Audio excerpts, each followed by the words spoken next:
ജനവാസ കേന്ദ്രത്തോട് ചേർന്ന തരിശുപാടത്ത് ഡ്രെയിനേജ് സംവിധാനത്തിനുള്ളിൽ സാമൂഹ്യ വിരുദ്ധർ കക്കൂസ് മാലിന്യം തള്ളിയതായി പരാതി. ഏറ്റുമാനൂർ നഗരസഭ പരിധിയിലെ 1-2 വാർഡുകൾ സന്ധിക്കുന്ന വള്ളിക്കാട് മേഖലയിലാണ് രാത്രിയുടെ മറവിൽ ടാങ്കർ ലോറികളിൽ എത്തിച്ച കക്കൂസ് മാലിന്യം തള്ളിയത്. വാർഡ് കൗൺസിലർ അനീഷ് മോൻ പരാതിപ്പെടുന്നതിനെ തുടർന്ന് ആരോഗ്യ വിഭാഗത്തിന്റെ നേതൃത്വത്തിൽ നഗരസഭ ശുചീകരണ തൊഴിലാളികൾ സ്ഥലത്തെത്തി കുമ്മായം വിതറി. മാലിന്യം തള്ളുന്നത് മൂലം ജലസ്രോതസ്സുകളടക്കം മലിനപ്പെടുമെന്നും ജലജന്യ രോഗങ്ങൾക്ക് സാധ്യതയുണ്ടെന്നും മുൻ വാർഡ് കൗൺസിലർ MS വിശ്വനാഥൻ പ്രതികരിച്ചു. കക്കൂസ് മാലിന്യമാണ് പ്രശ്നം പ്രധാനമായിട്ട്. അതെനിക്ക് തോന്നുന്നു ഇന്നലെയും ഞാൻ ആ വണ്ടി കണ്ടു, വെള്ളിക്കാട് വഴി കടന്നു പോരുന്നു. അതിൻ്റെ സൈഡിലൊക്കെ എഴുതിയിട്ടുണ്ട് കക്കൂസ് മാലിന്യം വഹിക്കുന്ന വാഹനം എന്ന് എഴുതിയിട്ടുണ്ട്.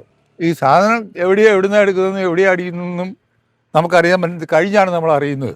ഏറ്റുമാനൂർ മുനിസിപ്പാലിറ്റിയിൽ പ്രധാനമായിട്ടും പല സ്ഥലങ്ങളിലും അടിക്കുന്നുണ്ടെന്നുള്ളതാണ് എനിക്കറിയുന്നത്. നേരത്തെയൊക്കെ പേരൂർ ഭാഗത്തായിരുന്നു.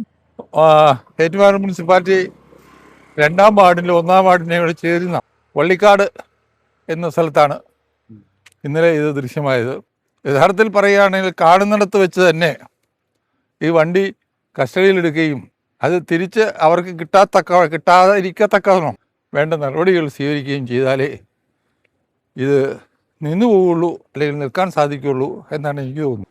ശക്തമായ നടപടി പഞ്ചായത്ത് തലത്തിൽ അല്ലെങ്കിൽ മുനിസിപ്പാലിറ്റി തലം മുതൽ മേൽപോട്ട് എടുക്കാവുന്ന അത്രയും നടപടികൾ സ്വീകരിക്കണം.